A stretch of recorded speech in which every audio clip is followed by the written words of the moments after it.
مطلب اگر ہم سوچیں نا تو انسان کی بقا کا سب سے بڑا راز کیا ہے؟ اگر ہم انسانی تاریخ پر نظر ڈالیں صحیح. تو یہ راز کوئی بہت بڑی طاقت یا یعنی اکیلے جینے کی صلاحیت نہیں ہے، یہ اصل میں نقل کرنا ہے۔ ہاں بالکل، کاپی کرنا. صحیح نا؟ ہاں. ہم نے قبیلوں میں رہ کر ایک دوسرے کی نقل کر کے تو شکاریوں سے بچنا سیکھا، بولنا سیکھا اور اس معاشرے کا حصہ بننا سیکھا۔ واقعی یہ سروائیول کے لیے ضروری تھا. لیکن سوچنے والی بات یہ ہے کہ کیا ہو اگر بقا کا یہی وہ بنیادی طریقہ جو ہمیں جسمانی طور پر زندہ رکھتا ہے، وہ آج کے اس جدید دور میں ہماری اصل پہچان کو، ہماری روح کو خاموشی سے ختم کر رہا ہو؟ یہ بہت گہرا سوال ہے. ہے نا؟ تو آج کے اس ڈیپ ڈائیو میں ہم محمد فاروق راشد کی ایک بہت ہی فکر انگیز تحریر کا تجزیہ کر رہے ہیں، جس کا موضوع انسان کی انفرادیت، خود شناسی اور کردار کی اصل پہچان ہے۔ اور یہ سورس مٹیریل واقعی کمال کا ہے. بالکل۔ ہمارا مقصد یہ کھوج لگانا ہے کہ آج کی اس دنیا میں جہاں ہر کوئی ایک دوسرے کی نقل کرنے کی اندھی دوڑ میں شامل ہے، وہاں اصل خودی کے کیا معنی ہیں، اور یہ صرف ایک فلسفہ نہیں ہے۔ ہاں، بلکہ آج کے دور میں ہماری ذہنی بقا کے لیے یہ بہت ضروری ہے. اگر ہم اس بحث کا سب سے دلچسپ پہلو دیکھیں نا، تو ہم جس مسئلے کا شکار ہیں وہ دراصل ہماری اپنی انسانی نفسیات اور فطرت کے بنیادی اصولوں کے درمیان ایک بہت بڑا تصادم ہے. ایک کانفلکٹ ہے، بالکل۔ یعنی ایک طرف ہمارا وہ معاشرہ ہے جو ہم پر ایک جیسا بننے کا ایک خاص معیار پر پورا اترنے کا دباؤ ڈالتا ہے، اور دوسری طرف ہماری فطرت ہے جس کا پورا نظام ہی تنوع یعنی ڈائیورسٹی پر کھڑا ہے۔ صحیح کہا. اور اس تحریر کا نقطۂ آغاز ہی ایک بہت گہری سوچ کو جنم دیتا ہے، جب اس میں وہ مصرع پیش کیا جاتا ہے نا کہ لوح جہاں پہ حرف مقرر نہیں ہوں میں. ارے واہ! تو یہ صرف ایک شاعرانہ دعویٰ نہیں رہتا، یہ اس کائنات کے حیاتیاتی اور روحانی ڈیزائن کی تشریح بن جاتا ہے. چلیں اس بات کو ذرا تفصیل سے کھولتے ہیں۔ فطرت میں تو کسی چیز کی مانوان کاپی موجود ہی نہیں ہے۔ بالکل نہیں. اگر آسمان کے 2 ستارے یا ایک ہی درخت کے 2 پتے مکمل طور پر ایک جیسے نہیں ہو سکتے، صحیح۔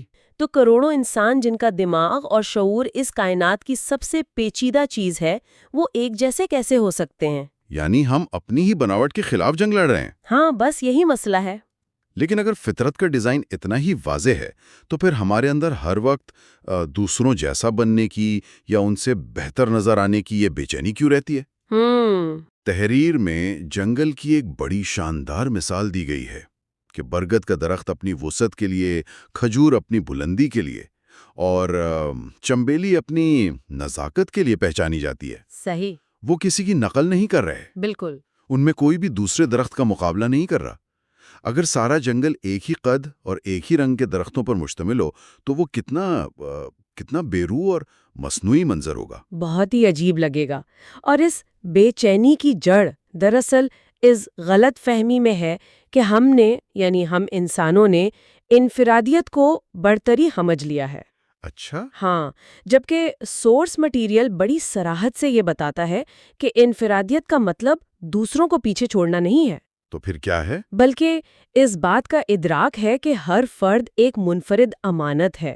اور جہاں تک پرفیکشن یا کمال کی بات ہے نا، کمال تو صرف فرشتوں کا وصف ہے. صحیح بات ہے۔ انسان کا حسن تو اس کی خامیوں اور اس کی کوشش میں چھپا ہے. یہاں تحریر ایک کمال کی تشبیہ استعمال کرتی ہے کہ ایک ٹوٹا ہوا آئینہ بھی روشنی منعکس کر سکتا ہے.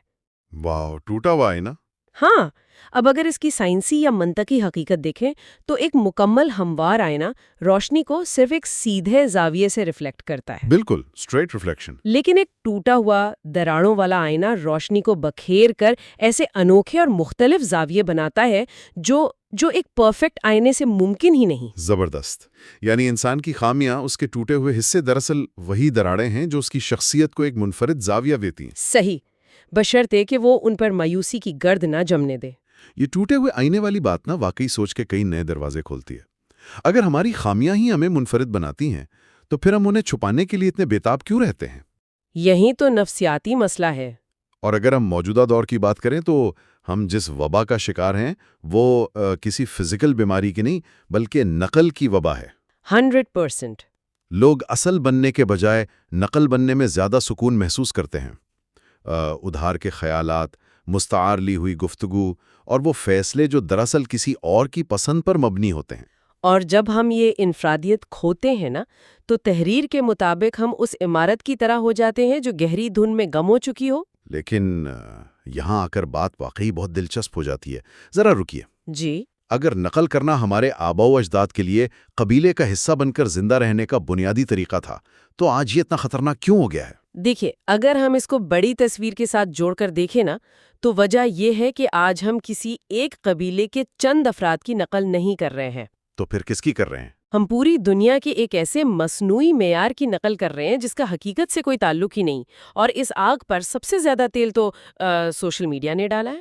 سوشل میڈیا، بالکل۔ سوشل میڈیا ہماری اس قبیلے میں شامل ہونے کی جو قدیم نفسیاتی ضرورت ہے نا، ایوولوشنری نیڈ ٹو بلونگ، اس کا استعمال کر رہا ہے۔ صحیح۔ جب ہم اسکرین پر دوسروں کی چمکتی دھمکتی ہائی لائٹ ریلز دیکھتے ہیں تو ہمارے دماغ کا وہ حصہ متحرک ہو جاتا ہے جو ہمیں بتاتا ہے کہ ہم قبیلے کی دوڑ میں پیچھے رہ گئے ہیں اور ہماری بقا خطرے میں ہے۔ بالکل، یہ موازنہ ایک نہ ختم ہونے والا عذاب بن جاتا ہے۔ ہم ایک ایسے چراغ کی طرح ہو جاتے ہیں جو اپنے حصے کا اندھیرا دور کرنے کے بجائے سورج بننے کی ناممکن کوشش کرتا ہے۔ ہاں، اور اس کوشش میں اپنی وہ چھوٹی سی روشنی بھی بجھا بیٹھتا ہے۔ باقی اور اس اندھی دوڑ میں سب سے زیادہ نقصان اس قدرتی رفتار کا ہوتا ہے جس پر ہر انسان کو پروان چڑھنا ہوتا ہے۔ صحیح بات ہے۔ سوچ میں بیج کی جو تمثیل ہے وہ اس نفسیاتی دباؤ کا ایک بہترین علاج محسوس ہوتی ہے۔ مطلب ہر بیج کے پھوٹنے کا، درخت بننے کا ایک اپنا الگ وقت اور موسم ہوتا ہے۔ ہاں، سب کا اپنا ٹائمنگ ہوتا ہے۔ کچھ بیج بارش کے چند قطرے پڑتے ہی زمین سے باہر آ جاتے ہیں، لیکن کچھ کو زمین کے اندر اپنی جڑیں مضبوط کرنے کے لیے سردیوں کا ایک طویل موسم درکار ہوتا ہے۔ بالکل ایسا ہی ہے۔ تو کیا ہم یہ کہہ سکتے ہیں کہ جو شخص معاشرے کی نظر میں پیچھے رہ گیا ہے، در حقیقت وہ پیچھے نہیں بلکہ وہ کسی اور موسم کا بیج ہے جو اپنی جڑیں گہری کر رہا ہے؟ اس میں کوئی شک نہیں۔ جب ہم ڈیجیٹل دنیا کی تیز رفتاری کو انسانی ارتقاء اور حیاتیاتی حقیقت پر زبردستی لاگو کرنے کی کوشش کرتے ہیں نا، تو وہیں سے احساس کمتری جنم لیتا ہے۔ ایک انسان جو شاید 40 سال کی عمر میں اپنا اصل مقصد پائے گا، وہ 25 سال کی کسی انٹرنیٹ سیلیبریٹی کو دیکھ کر خود کو ناکام اور بیکار سمجھنے لگتا ہے۔ صحیح کہا۔ وہ یہ بھول جاتا ہے کہ ایک پھول چند دنوں میں کھل کر مرجھا جاتا ہے، جبکہ ایک برگد کے درخت کو تناور ہونے میں دہائیاں لگتی ہیں۔ لیکن پھر وہ صدیوں تک سایہ دیتا ہے۔ بالکل۔ لیکن یہ موازنے کا دباؤ اور یہ احساس کمتری صرف اسمارٹ فون کی اسکرین سے تو شروع نہیں ہوتا نا؟ نہیں، یہ تو بہت پہلے شروع ہو جاتا ہے۔ اگر ہم ایمانداری سے تجزیہ کریں تو اس کی بنیادیں تو ہمارے بچپن میں ہی رکھ دی جاتی ہیں۔ صحیح بات ہے۔ اور یہ ہمیں سیدھا ہمارے تعلیمی اور معاشرتی نظام کی طرف لے جاتا ہے۔ ہمارا موجودہ نظام دراصل بچوں کو ایک باغ کے مختلف پودے نہیں سمجھتا بلکہ انہیں ایک فیکٹری کا خام مال سمجھتا ہے۔ یہ تمثیل واقعی بہت سٹیک ہے نا؟ جیسے فیکٹری کی اسمبلی لائن پر ایک ہی سانچے سے گزر کر ہزاروں ایک جیسی پروڈکٹس تیار کی جاتی ہیں، بالکل ویسے ہی ہمارا نظام بچوں کو ایک ہی معیار پر پرکھتا ہے۔ اور اس تعلیمی نظام کا یہ ڈیزائن کوئی حادثہ نہیں ہے۔ اچھا۔ اگر ہم اس کی تاریخ میں جائیں نا تو یہ روایتی نظام صنعت انقلاب یعنی انڈسٹریل ریولوشن کے دور میں بنا تھا، جس کا مقصد مفکر یا تخلیق کار پیدا کرنا نہیں تھا۔ تو پھر مقصد کیا تھا؟ مقصد تھا ایسے فرما بردار مزدور پیدا کرنا جو گھنٹی بجنے پر کام شروع کریں، گھنٹی بجنے پر چھٹی کریں، اور بغیر سوال کیے ہدایت پر عمل کریں۔ بالکل۔ اسی لیے سورس میں یہ نشاندہی کی گئی ہے کہ ہمارا نظام کس طرح فطری صلاحیتوں کو کچلتا ہے۔ یہ واقعی بہت خوفناک ہے۔ اگر کوئی بچہ خاموش تباہ ہے تو اسے کمزور اور پیچھے رہ جانے والا سمجھا جاتا ہے۔ اگر کوئی تجسس سے بھرپور ہے اور سوال کرتا ہے تو اسے باغی یا گستاخ قرار دے دیا جاتا ہے، اور جو بچہ تخلیقی انداز رکھتا ہے اسے غیر سنجیدہ کہہ کر مسترد کر دیا جاتا ہے۔ کیونکہ یہ تمام خصوصیات ایک ایسی فیکٹری کی رفتار کو سست کرتی ہیں جس سے صرف یکساں پروڈکٹس چاہیے ہوتی ہیں۔ مطلب ایک پورا نظام دراصل انفرادیت کو ایک بیماری سمجھ کر اس کا علاج کرنے میں لگا ہوا ہے۔ ہاں، اور یہی سب سے بڑا المیہ ہے۔ لیکن اسی نظام کے اندر رہتے ہوئے کچھ لوگ بغاوت کرتے ہیں۔ سورس میں دی گئی مثالیں اس کی زندہ دلیل ہیں۔ البرٹ آئنسٹائن کی مثال ہی لیں۔ صحیح۔ ان کا کمال صرف یہ نہیں تھا کہ وہ بہت ذہین تھے، بلکہ ان کی اصل بغاوت یہ تھی کہ انہوں نے طبیعت میں یعنی فزکس میں وقت اور خلا کے ان روایتی تصورات کو ماننے سے انکار کر دیا جنہیں سب حتمی سچ مان چکے تھے۔ انہوں نے ہجوم سے الگ ہو کر سوچنے کی قیمت چکائی۔ بالکل، تبھی وہ کائنات کے وہ راز دیکھ پائیں جو باقیوں کی نظر سے اوجھل تھے۔ اور یہی اصول علامہ محمد اقبال اور عرفہ کریم کی مثالوں پر بھی لاگو ہوتا ہے۔ وہ کیسے؟ دیکھیں، علامہ اقبال نے جس وقت بر صغیر کے مسلمانوں کو خودی کا پیغام دیا نا، وہ وقت انتہائی مایوسی اور ذہنی غلامی کا تھا۔ صحیح۔ صدیوں کی غلامی نے لوگوں کو یہ یقین دلا دیا تھا کہ وہ صرف دوسروں کی تقلید کے لیے پیدا ہوئے ہیں۔ اقبال کا خودی کا تصور کوئی محض صوفیانہ خیال نہیں تھا، بلکہ وہ ایک سوئی ہوئی قوم کو ان کی اصل اور منفرد طاقت یاد دلانے کی کوشش تھی۔ زبردست۔ اور اسی طرح جب ہم عرفہ کریم کی بات کرتے ہیں تو اس نے کم عمری میں ٹیکنالوجی کے میدان میں جو کیا، وہ عمر اور تجربے سے جدائی معاشرتی سانچوں کو توڑنے کی ایک روشن مثال ہے۔ اس نے ثابت کیا کہ قابلیت کسی خاص عمر کی محتاج نہیں ہوتی۔ تو اس سب کا اصل مطلب کیا ہے؟ یہاں تحریر میں ویژن اکیڈمی جیسے اداروں کا جو حوالہ دیا گیا ہے وہ بہت معنی خیز ہے۔ بالکل، اس کا ایک خاص مقصد ہے۔ اس کا مطلب ہے کہ تعلیم کا اصل مقصد یہ نہیں ہونا چاہیے کہ بچہ کلاس میں سب سے آگے کیسے نکلے گا۔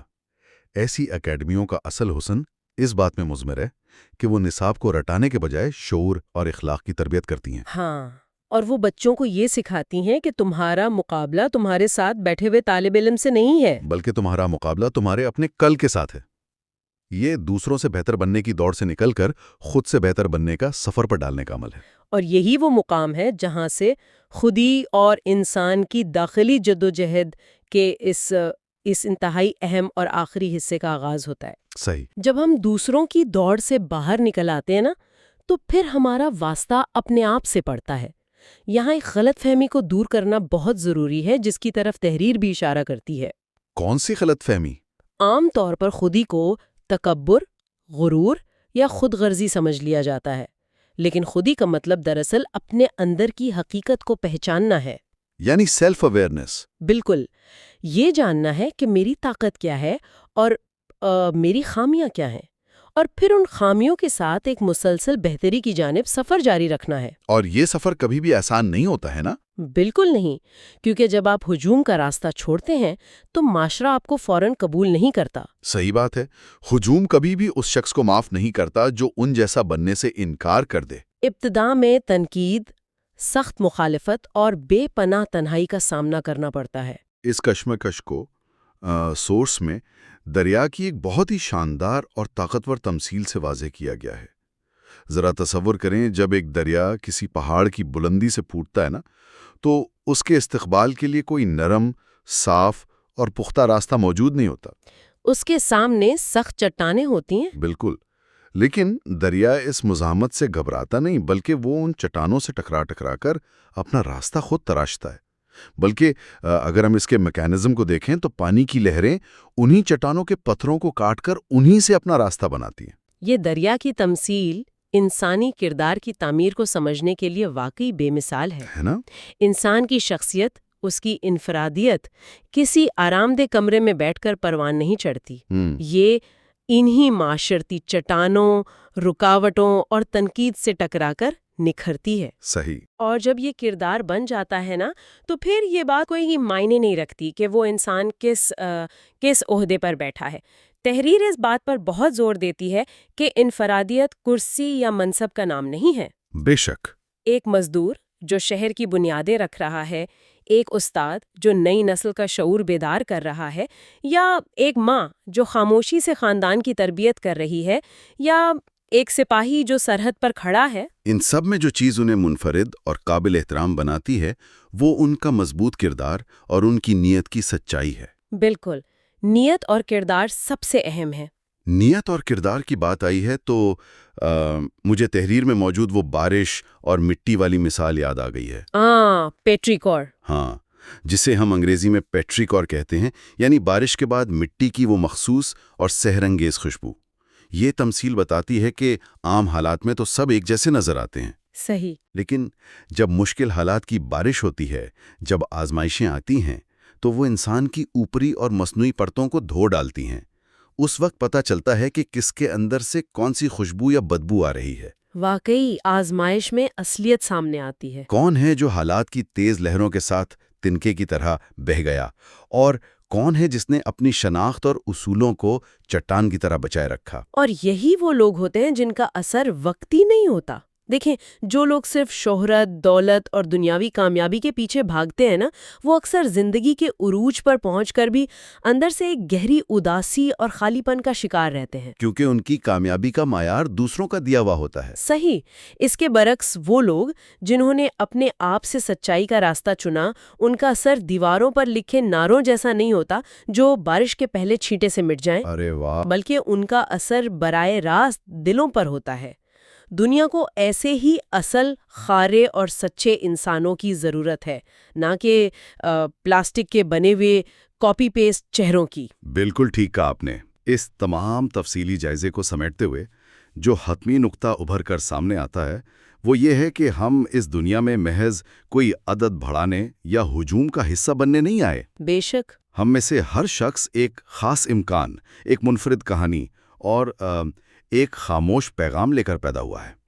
اس شور و غل سے بھری دنیا میں اپنی اس اصل آواز کو پہچاننا اور اسے محفوظ رکھنا ہی زندگی کا اصل امتحان ہے، تاکہ ہم پورے فخر اور یقین سے کہہ سکیں کہ لوح جہاں پہ حرف مقرر نہیں ہوں میں۔ زبردست۔ میں سمجھتی ہوں کہ انسان کا اصل کمال اس میں ہے کہ وہ ان تمام دباؤں کے باوجود اپنے اندر کے اس چھوٹے سے چراغ کو جلائے رکھے، صحیح۔ کیونکہ وہی چراغ دراصل اس کی وہ انفرادیت ہے جو کسی اور کے پاس نہیں ہے۔ واقعی آج کی اس گفتگو نے یقیناً کئی روایتی تصورات کو جھنجھوڑا ہے۔